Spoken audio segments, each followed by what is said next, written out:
na muri mwe numviriza baravuze sur le terrain ya basketball ko yo kuba burya mbabwire hari ubwoko bubiri bw'amaterrain hariho terrain ya mbere iyo bita gymnase arena iri officielle y'abantu iyo bisa uburyo bwinshi hariho n'amaterrain bita petit stade izo na retwo ziyubakira twara uburyo butari bunini ya cyane ari naco gituma twariko turitunganya kugira ngo tugende bukebuke nk'akarorero on avait échange ko dutangura championnat dufise ya tapi yo hasi ya tapi ko pardon ito kita ama playoff ya tapi yo hasi kugira ngo tuzane abakinyi karuhariwe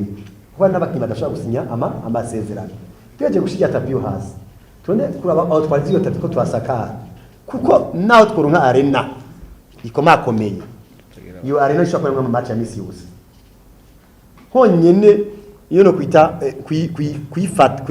kuyentretena kwatsa groupe kuba yugaye climatiser amatara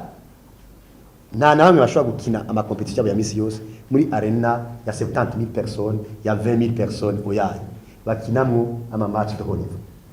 kandi arena ifise gusa icyuyo cino gusa barimwo amasare de conférence barashiramwo imyidagaduro barashiramwo n'ibindi berekeza uvuga ngo iba yugururiwe ibikorwa binini byagutse si nkino gusa ngira mwantahuye cyo nje kuvuga on est là il faut travailler ensemble